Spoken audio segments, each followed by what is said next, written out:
প্রেমে নীল কাব্য লিখেছেন নওরিন কবির, তৃষা। পর্ব সংখ্যা ৩৬। আপনাদের সাথে আছে আমি জান্নাতুল ফেরদৌস মনি। দীর্ঘ এক সমাবেশ হাঙ্গামা শেষে মাত্র বাড়ি ফিরল নীল। তিহু না থাকায় বাড়ি ফেরা তারা কমেছে তার। আজকে তো কেউ আর চাতক পাখি নেয় চেয়ে থাকবে না তার অপেক্ষায়। ফোঁস করে শ্বাস ছাড়ল নীল। বুক চিরে দীর্ঘশ্বাসটা বেরিয়ে এসেছে। রুমে এসে ফ্রেশ হয়েছে, সবে রাতের খাবার সেরেছে নীল। সাতখোলা বেলকনিতে এসে দাঁড়াচ্ছে মাত্র, হঠাৎ করে সে বলল, নূর, ফোনটা দিয়ে যাও তো। অনেকক্ষণ হয়ে গেল, অপর পাশ থেকে কোনো জবাব এলো না। ফের ডেকে বসলো, নূর। পরক্ষণে মনে পড়ল নূর তো নেই। মলিন হাসল নীল। কি অদ্ভুত, একদিনের এই শূন্যতা জনম জনমের ন্যায় লাগছে। মনে হচ্ছে মাঝে কেটেছে কত শত যুগ যুগান্তর। আর মনে মুচকে এসে নীল বলে উঠল, তুমি আমার অভ্যাসে পরিণত হয়েছ নূর। তবে ভালো অভ্যাস না, বদ অভ্যাস। তার তীব্রতা এতটাই যে আমি চাইলেও বদলাতে পারবো না। কাকিমণি, ক্ষিপ্ত বাঘিনী নেয় তিহু এমন ব্যাকুলতার সুরে তার পানে ঘুরে তাকালো নিশাত মজুমদার। জি। তোমার কি মনে হয় না আমি খুব বড় পাপ করে ফেলেছি? বিশ্বাস করো, যদি ওই দিন আমাকে বিয়ে না করতো, পরবর্তীতে আমরা আরও অনেক সমস্যা হতো। একটিবার আমাকে বোঝার চেষ্টা করো তোমরা। আমি জানি না মা, কিন্তু আমি জানি মা, কিন্তু আমার তো হাত পা বাঁধা। আমার জাস্ট একটা সাহায্য করবে কাকিমণি। কি সাহায্য? তোমার ফোনটা একবারের জন্য দিবে? বিশ্বাস কর মা, আমার ফোন আমার কাছে নেই। তোর চাচু সেটা সকালেই নিয়ে গেছে আমার থেকে। তিহু ফের হতাশতায় কিছুক্ষণ মাছ দরজার পানে তাকিয়ে কড়া নাড়ল কেউ। নিশাত মজুমদার দ্রুত উঠে দরজা খুলতে দৃশ্যমান হলো সাজ্জাদের বিচলিত মুখ। দ্রুত উঠে বলল, তিহু কোথায় মামুনি? নিশাত মজুমদার রুমে ইশারা করতে চটজলদি পায় সাজ্জাদ প্রবেশ করে। ব্যগ্র কণ্ঠে বলে, বনু। ভাইয়ের কণ্ঠে ঘুরে তাকায় তিহু। সাজ্জাদকে দেখে দ্রুত দাঁড়িয়ে পড়ল, ভাইয়া। সাজ্জাদ হাত বাড়িয়ে আগলে নিল তাকে। সাজ্জাদ তিহুর বড় ফুপুর বড় ছেলে। বাসা ফরিদপুর হওয়ায় আসতে বেশ বিলম্ব হলো তার। এদিকে তার বক্ষে ফুপিয়ে কেঁদে ওঠে তিহু। সাজ্জাদ দ্রুত তাকে সামলিয়ে বলল, এই পাগলি, কাঁদছিস কেন? বিশ্বাস করো ভাইয়া, আমি ইচ্ছে করে কিছু। আই ট্রাই ইউ ট্রাস্ট তিহু। আমি তো জানি আমাদের তিহু রানী আমাদের সমান ক্ষুণ্ণ করতে কখনো পারে না। তুমি কিছু একটা করো ভাইয়া। তুই ফার্স্ট আমাকে নীলের নাম্বার দে। 01। বাকি কথা শেষ হবার আগেই তার আগে নিহাল হক কক্ষে প্রবেশ করলেন। সাজ্জাদ, তিহুকে আর কোনো সাহায্য করলে ফল ভালো হবে না। অতঃপর নিশাত মজুমদারের দিকে তেড়ে গিয়ে বললেন, তুমি থাকতে রুমে সব কিছু হলো কিভাবে? নিশাত মজুমদারের ভয়ার্ত দৃষ্টিতে তিহু থমকায়। সাজ্জাদকে উদ্দেশ্য করে বলল, তুই যা ভাইয়া, কারো সাহায্য লাগবে না আমার। উনি যদি আমাকে সত্যি ভালোবাসে থাকে তাহলে তাকে কেউ আটকে রাখতে পারবে না। তাদের বাকি কথা শেষ হওয়ার আগে নিহাল হকের তড়াক বেরিয়ে গেল তারা। তিহু নিষ্পলক নির্জীব দৃষ্টিতে চেয়ে রইল আকাশের পানে। নিশীথে কালো ছায়া কাটিয়ে আজ ধরণী আলোকিত হয়েছে প্রভাতের রঙিন আলোয়। তবে প্রকৃতি আজ বড্ড অদ্ভুত। কোনো আনন্দের খবর না এনে একরাশ ব্যথা বিষণ্ণতা ছেয়ে দিয়েছে চারপাশটা। এই গুমোটা ভোর মাঝেও ম্যানশনের ভেতরে চলছে তোড়জোড়। কিন্তু সেই তোড়জোড় কেন? কোন উল্লাসে? শুধু কৃত্রিম আলোর ঝলকানি আর দামি শাড়ি গয়নার চকচকে ছাড়া যেন কিছু না। এদিকে কোণে সাজে আয়োজন, অন্যদিকে পরিবারের মুখগুলো থমথম পাথরের ন্যায়। নিহাল হক ও নিশাত হকের গম্ভীর্য চাহনি যেন বাতাসে বিদ্যুৎ সংকার। চাপা ফিসফিসানি, সতর্ক ফাতরা আর গোমটে নীরবতা। এটার মধ্যে আজকের বিয়ের আসর প্রধান সুর। সকলের চোখে ভয়, অনিশ্চয়তা, কখন কোন দিক থেকে কি ঘটে যায়। ফুলের মালাগুলো যেন আজ প্রাণহীন। কেবল মাঝে বইছে দমকা বাতাসে শনশন শব্দ। নিস্তব্ধতায় ভীত এই নিয়ে তৈরি হয়েছে এক অনিবার্য পরিণতির মঞ্চ।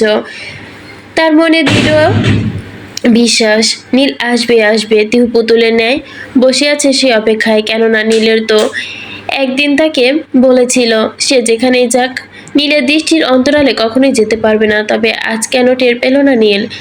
তাই যতই যাই হোক, তিহু জানে নীল আসবেই, তার মনে নীল আসবেই। এদিকে পিচ ঢালা ধুধু পথের ওপর দিয়ে সর্বোচ্চ গতিতে এগিয়ে চলেছে একখানা কালো ASUV। গতি যেন বাতাসের সঙ্গে পাল্লা দিয়ে বাড়ছে। গাড়ির কাচ ভেদ করে তার গন্তব্য ঠিক ছুটে যাচ্ছে উন্মাদনা স্পষ্ট। খুলনার কাছাকাছি এসে এখন তাদের অবস্থান। স্টিয়ারিংয়ে হাতখানা শক্ত, চল দৃঢ়। ঝড়ের আগ্নেয়গিরি উত্তপ্ত লাভা, কপালে সূক্ষ্ম ব্যান্ডেজে রক্ত রঞ্জিত, তাজা রক্ত চুইয়ে পড়ছে সেখান থেকে। একটা নির্ঘুম রাত, একটা বিশাল রাজনৈতিক দাঙ্গা হাঙ্গামা, অনাকাঙ্ক্ষিত আক্রমণ পেরিয়ে কাঙ্ক্ষিত গন্তব্যে এতক্ষণে পৌঁছে যাওয়ার কথা, কিন্তু পথের মধ্যেই পাতা ছিল এক ঘিণ ফাঁদ। রাতে যখন নিজের কাছে কাঙ্ক্ষিত নাম্বারটি থেকে ফোন আসে আর রওনা দেয় গন্তব্যের দিকে, ঠিক তখনই ঘটে অনাকাঙ্ক্ষিত ঘটনা। দিক বিদিক ঘটিত রাজনৈতিক হাঙ্গামার জের ধরে প্রতিদ্বন্দ্বী জাভেদ জালাল ও তার ছেলেরা জাভেদ করিম পথের মাঝে আকস্মিক আক্রমণ করে বসে। সেই আকস্মিক আক্রমণের ফলেই নীলের এই ক্ষতবিক্ষত অবস্থা। এই রুদ্ধশ্বাস ভেদি প্রবেশ করতেই এক মুহূর্ত অপেক্ষা করার প্রয়োজন বোধ করেননি নীল। তার পেছন পেছন আরো ৫-৬টি গাড়ি যেন অন্ধের মতো অনুসরণ করছে তাকে। নীল সেই বাহিনীতে থাকা প্রতিটি লোককে নিঃশ্বাস অনুগোচর করছে, যারা রক্ত দিয়ে হলেও সেই শিকার নেতার পথ আগলা করে দিবে। নীল এএসইউভি গাড়ির গতি ফটকের দিকে এগিয়ে যেতে গাড়ি থমকায়, টায়ার পিচ ঢালা পথের চাকায় দাগ আটকালো। ধারাম প্রবল উন্মাদনায় ধাক্কার হক মেনশনের সেই সুরক্ষিত লৌহদ্বার বিকটভাবে খুলে গেল। জমে থাকা ধূলিকণা আরো ধোঁয়া ছড়িয়ে পড়ল চারপাশে। লৌহ কঙ্কিত সুশৃঙ্খল উন্মাদনা হতে গার্ডরা এগিয়ে আসলো, তবে তাদেরকে পাত্তা না দিয়ে বিদ্যুতের গতিতে নীল ম্যানশনের ভেতরে প্রবেশ করলো। ভেতরের পরিবেশটা ততক্ষণে থমথমে। কাজীর গম্ভীর কণ্ঠস্বর শ্রগণোচর হলো তার। তিহুর দৃষ্টি ক্ষীণ, অপেক্ষমান, তার জন্য নিশ্চয়তায় চোখ মুখে। তার শত চেষ্টা করেও তাকে শাড়ি পরাতে পারেনি কেউ। আব্রাহাম সবেমাত্র তিহুর দিকে ঝুঁকে এসে বলতে যাবে, ঠিক তখনই সেই ভয়ঙ্কর শব্দে চমকে গেল। নিহাল হক এবং নওশাদ হকের মুখে পাথরের মতো কঠিন, এবং তাদের ভুরু কুঁচকে গেল। নিশাত মজুমদার তিহুর পাশে বসেছিলেন। ভয় এক প্রকার আর্তনাদ করে বলল, চারপাশে লোকজন চাপা ফিসফিস, তাদের চোখে বিস্ময় যেন এক আসন্ন বিপর্যয়ে জানান দিচ্ছে। অন্ধকার জমাট মেঘের মতোই কালো এএসইউভি দরজার সাপটে খুলে গেল। গাড়ি থেকে বেরিয়ে এলো দীর্ঘ এক পুরুষ। নীলের এই রণমূর্তি দেখে উপস্থিত সকলেই যেন মুহূর্তেই অস্বস্তিতে দম আটকে যাওয়ার মতো পরিবেশ। তার পরনে থাকা দামি পাঞ্জাবির স্থানে স্থানে ছিঁড়ে গেছে, কপালে ক্ষত থেকে চুইয়ে পড়ছে রক্ত, কিছু অংশ শুকিয়েও গেছে, আর হাতে এখনো লেগে আছে রাজনৈতিক দাঙ্গায় ধুলো ও রক্তের আভাস। তার চোখে দুটোই জ্বলছে আগ্নেয়গিরির লোক। সেই চোখে ক্রোধ, যন্ত্রণা ও দুনিয়ার অধিকার দম্ভ। তাকে এভাবে দেখে যেন কেউ প্রস্তুত নয়, যেন এক আহত বাঘ তার শিকারকে ছিনিয়ে নিতে এসেছে। নীলের আসার ঠিক পরই বিশ্বস্ত অনুগোচর ম্যানশনের গেটে দ্রুত মোতায়েন করা হলো। তাদের চেহারাতে স্পষ্ট প্রতিজ্ঞার ছাপ। ম্যানশনের ভেতরের এক পিনপতন নীরবতা যেন স্থবির করে দিয়েছে সব। শুধু বাইরে বোঝা বাতাসে সনসন কম্পন শোনা যাচ্ছে। গার্ডরা তাকে আটকাতে আসলেও থেমে যায় তারা বজ্রকণ্ঠে। বাতাসে ধ্বনিত হলো তার কণ্ঠস্বর, বিপর্যস্ত কণ্ঠে সে বলল, নূর। জন্মের পর থেকেই ওর নাম আমার নামের সঙ্গে অক্ষরিত হয়েছে, আর আমি বোধশক্তি হওয়ার পর থেকেও চিনে ওকে উন্মাদনে ভালোবেসে আসছি। এইটুকু কারণই যথেষ্ট ওকে নিজের করে নেওয়ার জন্য।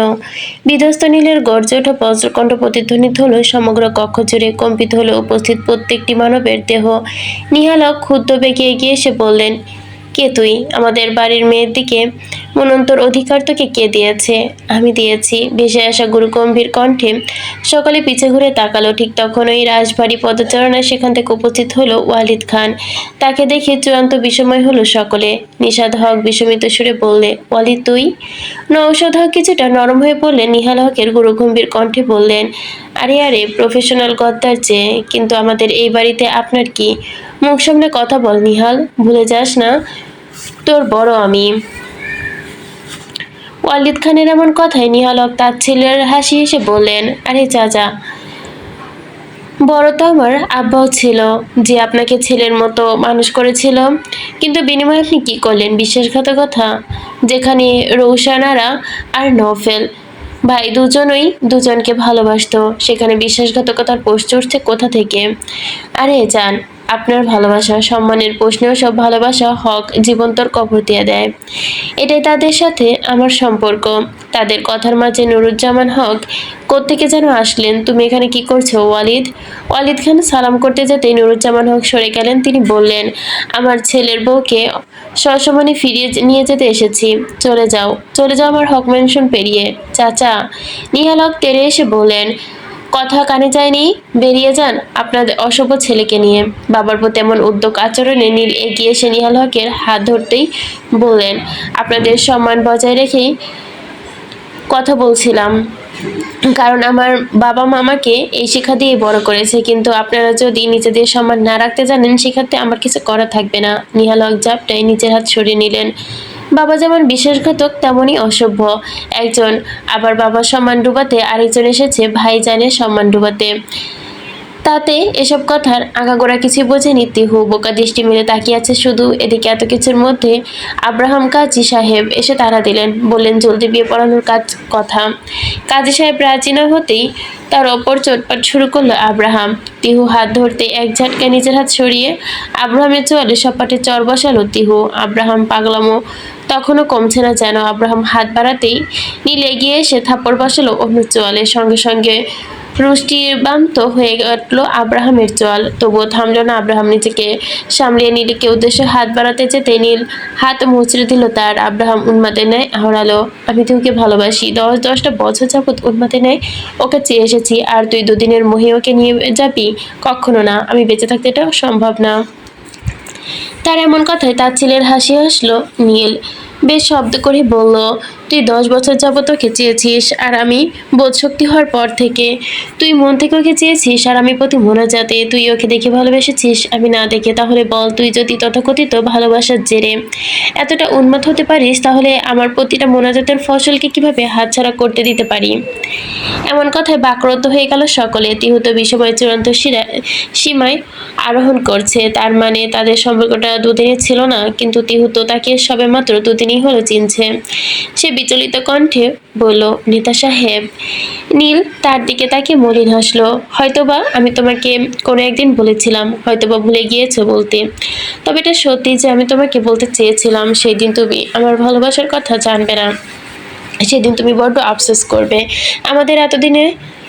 আমাকে এতদিন ভালোবেসেও অপ্রকাশিত রাখার জন্য। তিহু হতভম্ব দৃষ্টি পেরিয়ে নিহাল হক বলল, আমাদের মেয়েকে বলির পাঠা বানানোর চেয়ে নিজের ছেলেকে রক্ষা করুন ওয়ালিদ খান, নইলে আমরা আপনার ছেলের এমন হাল করবো যে। ওয়ালিদ খান হেসে বলেন, হিংস্র সিংহের জন্ম দিয়েছি আমি, যে নিজের শিকার নিজে ছিনিয়ে আনতে জানে। লোকে কি বলে জানিস?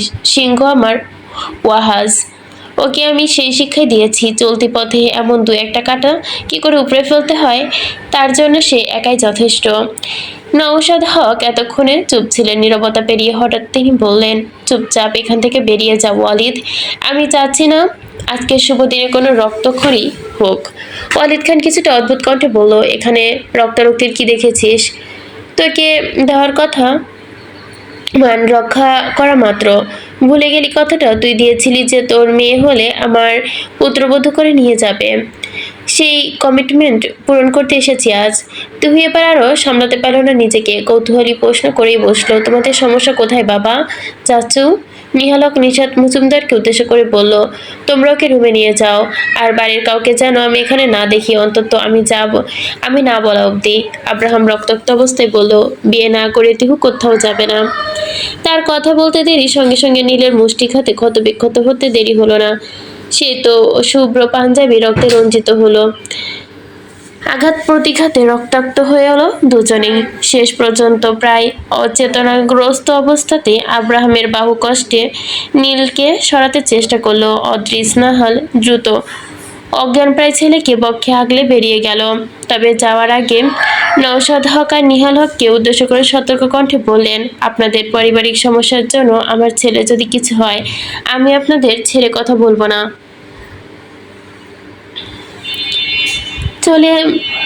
তারা চলে যেতে নীল তিহুকে আঁকড়ে ধরে বলল, চলো। তিহু তার ক্ষতবিক্ষত হাতের দিকে চেয়ে, আপনার হাত আঘাতগ্রস্ত নেতা সাহেব। নিহাল হক তিহুকে ছাড়তে যেতেই নীল তাকে ঝাপটা মেরে সরিয়ে দিল। আমার হালাল নারীকে, আমার মোনাজাতের ফসলকে কে কেড়ে নিয়ে যাচ্ছে? আর এই পথে কোনো বাধা সৃষ্টি হলে বাধাদানকারী লাশ ডিঙিয়ে আমার অর্ধাঙ্গিনীকে নিয়ে যাব আমি। তাতে যদি সমগ্র হক ও গোত্রকে মৃত্যুপুরী বানাতে হয়, তাতেও আমার কিছু যাবে আসবে না। নিহাল হক ছিটকে পড়লেন। তিহু এক প্রকার কাউকে না দেখার ভান ধরে বেরিয়ে গেল নীলের হাত ধরে। সমস্ত পিছুটান পেরিয়ে সব বাধা ডিঙিয়ে সে এগিয়ে চলো নিজেদের আপন ঠিকানায়। তাদের পিছু এগিয়ে গেল প্রত্যেকে। বাধা দানকারী প্রতিটি শক্তিশালীকে প্রতিহত করলো নীলের বাহিনী। নিহাল হককে সমালোচনায় নওশাদ হক ইশারায় বোঝালেন, দাবার চাল এখনো বহু বাকি। এত সহজে তাদের প্রতিহত করার চেষ্টা নেহাতি বোকামি হবে। ধৈর্য নিয়ে খেলতে হবে এখনো। নীল উঠেছে ইফাজের গাড়িতে। ফেরার পথে আর কোনো বাধা চায় না সে। তার গাড়িটা ভংচুর বলা চলে। তার ওপর সে নিজেও ক্ষতবিক্ষত, তাই তিহুকে নিয়ে কোনো রকম ঝুঁকি নিতে নারাজ সে। গাড়ি চলছে কাঙ্ক্ষিত গন্তব্যের উদ্দেশ্যে। ব্যাক সিটে পাশাপাশি বসে নীল ও তিহু, ড্রাইভিং সিটে বসা আসিফ। ব্যাস তিনজনই। গাড়ি যখন মধ্যম গতিতে চলমান, নীলের আঘাতপ্রাপ্ত স্থান থেকে চুইয়ে পড়া রক্তকণা। তিহু ব্যতিব্যস্ত কণ্ঠে বলল, আপনার রক্ত? তিহু যে ব্লাড ফোবিয়া আছে নীল ভালো করেই জানা। তবে গম্ভীর মুখে সে হাত ছড়াতে গেলেই তিহু দ্রুত হাত আটকে দিয়ে বলল, দেখি কতটা কেটেছে। ইস, খুব যন্ত্রণা হচ্ছে তাই না? সে নীলদের দিকে তাকাতেই মলিন হাসল নীল, যেন তাচ্ছিল ঝরে পড়ছে তাতে। সামান্য কেটেছে বলে এতটা উদ্বিগ্নতা, অথচ তোমার অবাধ্য অনুরাগের কারণে যে তিলে তিলে আমার হৃদক্ষরণ হচ্ছে, এর কোনো শতস্র গুণ যন্ত্রণা আমি প্রতি মুহূর্তে অনুভব করছি। সেদিকে তো কোনো খেয়াল আছে তোমার? নীলের কথার মর্ম না বুঝে বোকার মতো চেয়ে রইল তিহু। নীল তাচ্ছিল্যর হাসি খেলে ওষ্ঠদ্বয় প্রসারিত করলো, দৃষ্টি সরিয়ে বাহিরের পানে চাইল সে। তিহু উদাসীন দৃষ্টি চেয়ে রইল তার ওই দিকে। ঘুম ভাঙানোই নিজের নরম কোমল কঙ্কিত বিছানায় আবিষ্কার করলো তিহু। চারদিকে চোখ বুলিয়ে বুঝলো নীলের কক্ষ। আশেপাশে পরিচিত জনের উপস্থিতি। দ্রুত গতিতে বিছানা উঠে বসলো সে। মির্জা সূচনা দ্রুত এগিয়ে এসে বলল, সামলে সামলে, আস্তে ওঠ। ইস, একদিনে কি অবস্থা হয়েছে চেহারার। মির্জা সাইমা দ্রুত শরবতের গ্লাসটা এগিয়ে দিল তিহুর মুখের সম্মুখে। প্রথমে এটা খেয়ে নে, পরে কথা হবে না হয়। তিহু সেটা গ্রহণ করতেই রুমিনার সঙ্গে একাধিক পরিচিকা নিয়ে ট্রেতে ফল ফাঁস নিয়ে বসলেন। গদাক্ষণিক ফলার সম্মুখে নীত করে স্নেহময়ী কণ্ঠে শাসনের স্বরে বলে, শরবত খেয়ে প্রথমে এগুলো খাবি। তিহু হাসলো খানিক। এতগুলো প্রাণের ভালোবাসা, এত অর্থহীন দরদ পরিবারের লোকগুলোর পরে এদেরই কাছে পেয়েছে তিহু। অবশ্য পরিবারের লোকগুলো তো। দীর্ঘশ্বাস বেরিয়ে এলো তিহুর বক্ষ ভেদ করে। হঠাৎ একজন পরিচিকা দৌড়ে এসে মির্জা সূচনাকে উদ্দেশ্য করে বললেন, বড়াম্মা দ্রুত চলুন, একজন মহিলা এসেছে আপনার সাথে দেখা করতে। পারিবারিক কি সমস্যা নিয়ে বললেন। মির্জা সূচনা এখানকার মহিলাদের বিভিন্ন সমস্যার নিষ্পত্তি করে। বলতে গেলে তিনি প্রতিদিন জন 10 মহিলার সাথে বৈঠকে বসেন। কথাবার্তা কর্ণগত হওয়া মাত্রই উঠে দাঁড়ালেন তিনি, শাড়ির আঁচল তুলে যত্নের সঙ্গে কাঁধের ওপর তুলে। অতঃপর মির্জা সাইমা আর রুমিনারার উদ্দেশ্যে তিনি খেয়াল রাখার দায়িত্ব দিয়ে অর্পণ রাশভারী প্ররোচনায় প্রস্থান করলেন সেইখান থেকে। মির্জা সূচনা যাওয়ার পরে খাবারের গরমকে উদ্দেশ্য করেই বেরিয়ে গেল মির্জা সাইমা। কক্ষে এখন শুধুমাত্র রুমিনারা খান আর তিহু। রুমিনারা তিহুর কপালে হাত ঠেকে বলল, শরীরের তাপমাত্রাও ঠিক হয়ে আছে, তাহলে খাচ্ছিস না কেন মা? খেয়ে নে না, আবার অসুস্থ হয়ে পড়বি তো। তিহুর তার হাত থেকে ফলটা নিয়ে কামড় দিতে দিতেই বলল, ছোট ফুপ্পি, বলো। তোমায় একটা প্রশ্ন করি, কর। সত্যি সত্যি জবাব দিবে কিন্তু। হ্যাঁ রে বাবু, কর, প্রমিস। রুমিনারা ভুরু কুঁচকে বলল, তোর কেন মনে হচ্ছে আমি মিথ্যা বলবো? তিহু জলদি কণ্ঠে তাকে বোঝানোর স্বরে বলল, ভুল বোঝো না ফুপ্পি, কিন্তু ব্যাপারটা সিরিয়াস। আচ্ছা বল, তোর সিরিয়াস টপিকস। প্রমিস তো? তোমরা আমার পরিবারের সম্পর্কে আগে থেকে জানতে, তাই না? আর আমার পরিবারের সঙ্গে তোমাদের আগে কোনো একটা সম্পর্ক ছিল। আর এমন কথা তার দিকে তাকাতেই চমকে গেল যেন রুমিনারা। মানে? তুমি কিন্তু আমাকে প্রমিস করেছো ফুপি, সত্যিটা বলো প্লিজ। আমি আর পারছি না এই কৌতূহল নিবারণ করতে, ব্যর্থ আমি। প্লিজ আমাকে সবটা খুলে বলো ফুপি। রুমিনারা এবার দীর্ঘশ্বাস ছাড়লেন, অতঃপর বলতে শুরু করলো, তোর পরিবারের সাথে আমাদের সম্পর্কটা ভীষণ গাঢ়, বলা চলে বংশ পরম্পরায় হক ও খানরা ভীষণ ভালো বন্ধু। আমাদের দাদা নুজ্জামান আঙ্কেল, অর্থাৎ তোর দাদার বাবার বেস্ট ফ্রেন্ড ছিল। এরপর আমার ভাইজান আর তোর বাবা ব্যবসায়িক সূত্র, রাজনীতি সব ক্ষেত্রে সক্রিয় ছিল। হক ও খানদের আমাদের গ্রামের বাড়ি ও খুলনায়। ডুমুরিয়ায় আমাদের আদি নিবাস। তোর বাবাদের বাসাও ডুমুরিয়ায়।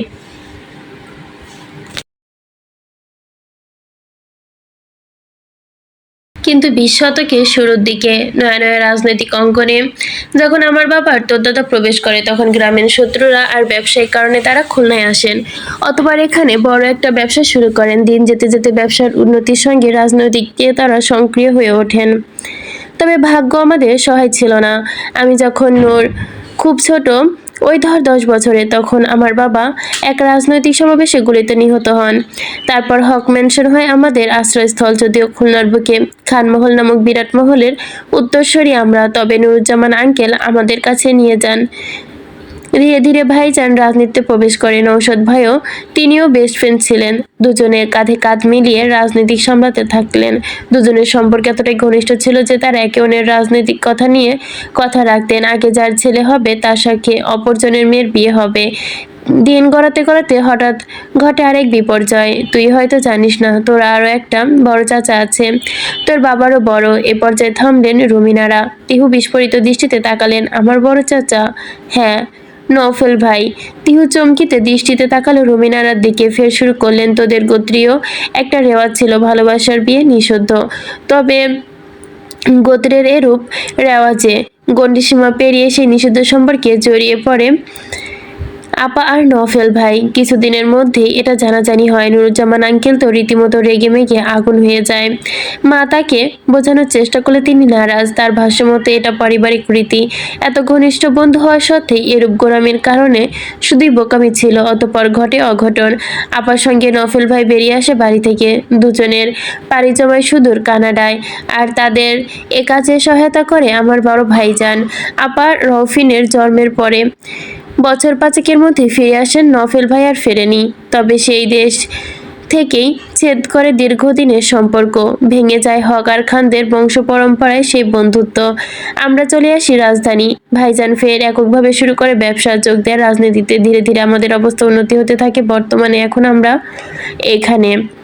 তবে এতদিনের মাঝে ভাইজান বন্ধুত্বের ওয়াদা ভঙ্গ করেননি। ঠিক তোকে নীলের বউ করে এনেছেন। পারিবারিক এত এত সত্যি জেনে যেন আকাশ থেকে পড়ল। তিহু বিস্মৃত কণ্ঠে বলল, এত কিছু অজ্ঞাত ছিল আমার। রুমিনারা তার মাথায় হাত বুলিয়ে দিয়ে বলল, তবে এত সত্যের মাঝে চিরন্তন সত্য হলো নীল তোকে ভালোবাসে, উন্মাদের মতো ভালোবাসে। দেখ, আমি তোর ফুপি হয়ে বলছি, নীল তোকে বড্ড ভালোবাসে। যেখানে ওর বয়সী ছেলেরা মেয়েবাজি করতো সেখানে ও তোর অপেক্ষায় ছিল। কখনো অন্য কোনো মেয়ের দিকে ফিরেও তাকায়নি।